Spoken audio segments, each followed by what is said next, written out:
Olá pessoal, sejam muito bem-vindos ao canal Solos Cristos, o canal que visa a edificação da sua fé. Eu sou Maico Oliveira e neste vídeo de hoje nós estaremos comentando o quarto artigo do primeiro capítulo da Confissão de Fé de Westminster. Quer aprender mais? Então bora pro vídeo. No vídeo anterior, nós falamos sobre os livros apócrifos. Vimos a definição desse termo, bem como também o porquê eles não são considerados como livros autoritativos para a igreja. Vimos também que os motivos se encontram justamente pelo fato de nos mesmos haver uma quantidade de ensinos que não condizem com o todo das Escrituras. Sendo assim, hoje nós vamos ver então o porquê a palavra de Deus ou a Bíblia é considerada palavra de Deus, bem como também o porquê sobre ela repousa toda a autoridade divina. Para isso, eu quero ler para você a Confissão de Fé, o capítulo 1 e o seu artigo 4.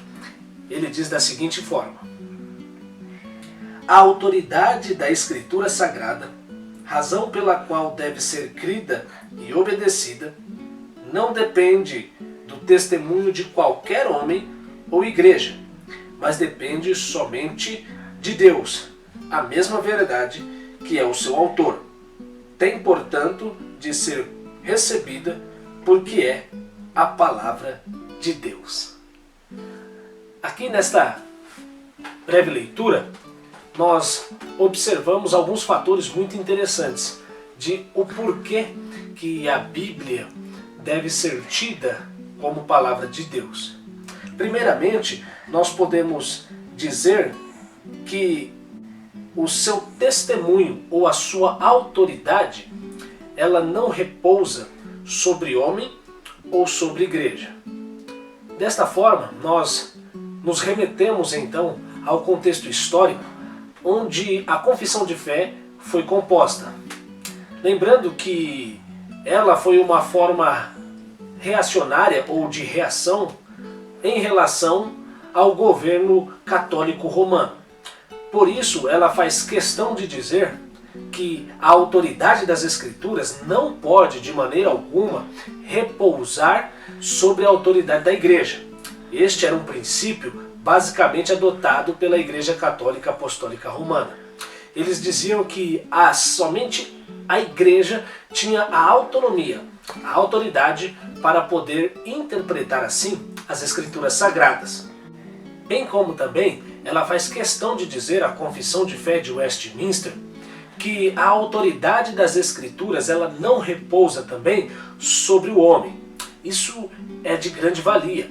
Por quê? Uma vez que a Igreja Católica Apostólica Romana era a autoridade e somente ela tinha condições de interpretar as Escrituras, logo, isso seria feito também por meio do ofício sacerdotal, ou seja, por meio do seu Papa, por meio dos seus arcebispos e assim sucessivamente. Desta forma, o homem ficava responsável por dizer ou não dizer o que a palavra de Deus diz e também correndo o risco assim de interpretá-la de forma inadequada, sendo desta forma, ou melhor dizendo, levando desta forma uma gama de pessoas ao erro teológico. Por isso, na composição deste documento, os teólogos, bem como os homens comuns daquela época, propuseram que a autoridade da Escritura não deve repousar nem sobre a igreja e nem sobre o homem. É muito interessante que isso se aplica de forma direta ao nosso contexto. Nós vivemos em um momento onde muitas das vezes igrejas e homens se sobrepõem à palavra de Deus, entendendo-se no direito de dizer ou não sobre as Escrituras e às vezes de forma indevida, fazendo-a falar aquilo que ela não fala, colocando palavras aonde as Escrituras não se pronunciam. Ora, esse é um conceito que odiernamente uma gama de pessoas tem se valido dele. Nós temos, infelizmente, uma gama de pessoas que tentam frisar a autoridade da igreja e quer com isso empurrar goela abaixo coisas que não são nem verdadeiras e estão distantes de serem bíblicas. Outros, no caso, homens que se sobrepõem às Escrituras e querem ter mais autoridade do que a mesma, não respeitando sua hermenêutica, ou melhor dizendo, o seu contexto, não aplicando uma devida hermenêutica e interpretando os textos tendo em mente o que possivelmente os autores bíblicos teriam. Esses homens são homens levianos que visam não outra coisa senão arrebanhar para si uma gama de pessoas, uma gama de números, para poderem satisfazer os seus próprios desejos, quer seja monetariamente, quer seja sentimentalmente, erguendo assim o ego destes falsos pastores. Infelizmente, muito tem se colocado nessa condição. A confissão de fé, ela nos deixa a orientação de que a autoridade das Escrituras não repousa nem sobre o homem e muito menos sobre a igreja. A autoridade das Escrituras, então, repousa sobre o quê? A autoridade das Escrituras repousa único e exclusivamente sobre o seu autor, que é aquele a que testifica dela. Desta maneira, a autoridade das Escrituras, que é o meio pelo qual ela deve ser crida e obedecida, está justamente na pessoa de Deus.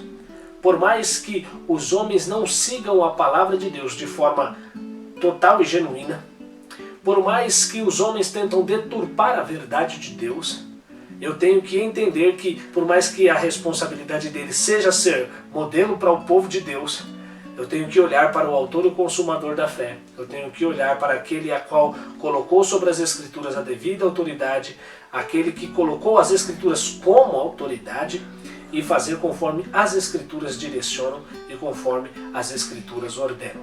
Eu quero ler para você um trecho da Palavra de Deus que se encontra no capítulo 3, versículo de número 16 do segundo livro de Paulo a Timóteo. Nós já lemos esse texto outrora e muitos podem lembrá-lo de cor e salteado. O texto bíblico diz que toda a Escritura é divinamente inspirada por Deus. Nós falamos também desse termo inspirado, que quer dizer theos pneustos, quer trazer uma ideia de soprar por sobre a vida dos escritores bíblicos, uma vez que o autor é Deus, inspirando-os assim a compor o conteúdo que iria ser aceito e adotado pela igreja como regra de fé e conduta. Deus então soprou este conteúdo de tal maneira que ele mesmo é responsável pela autoridade ou pela forma com a qual ele se pronunciou e ficou registrado para nós nas Sagradas Escrituras. Para dar ênfase ainda a essa perspectiva, eu quero ler mais um texto das Sagradas Escrituras que se encontra na primeira carta de Paulo aos Tessalonicenses, no capítulo de número 2, versículo de número 13. O texto bíblico diz da seguinte forma: outra razão ainda temos nós para incessantemente dar graças a Deus. É que tendo vós recebido a palavra que de vós ouvistes, que é de Deus, acolheste não só como palavra de homens, e sim como em verdade é a palavra de Deus, a qual com efeito está operando eficazmente em vós, os que credes. Interessante essa perspectiva que demonstra o grau de autoridade que as Escrituras tinham. Aqui nós temos um texto clássico que demonstra não somente o Antigo Testamento como as Escrituras sendo inspiradas. Porque isso nós vimos no versículo citado agora anteriormente, segunda carta de Paulo a Timóteo, capítulo 3, versículo 16. Toda a Escritura é inspirada, isto é, o Antigo Testamento. Agora aqui nós temos uma abordagem um tanto diferente. Nós temos uma escrita apontando e aprovando os escritos neotestamentários como escritura sagrada. Ele diz que, tendo vós recebido a palavra que vós ouvistes, que é de Deus, acolhestes não como palavra de homens, e sim como em verdade é a palavra de Deus, a qual com efeito está operando eficazmente sobre os que creem. Uma das coisas muito interessantes a olhar para as Escrituras e que demonstra a sua autoridade de uma forma inigualável, é justamente que ela opera de forma eficaz sobre a vida dos que creem. Fazendo o quê? Promovendo transformação. Fazendo o quê? Promovendo edificação. Fazendo o quê? Promovendo restauração. Fazendo o quê? Promovendo a bênção de Deus de glória em glória, como pela mesma imagem do Espírito Santo. Ao olharmos para as Escrituras, nós vemos que isso se aplica e acontece simples e unicamente porque ela é a palavra de Deus que tem por testemunho o próprio Deus. Deus testifica, Deus testemunha e faz todas estas coisas para a glória do seu nome. Desta maneira, dentro de uma comunidade da fé, a maior autoridade não é o pastor. O pastor tem as suas responsabilidades de servir o rebanho.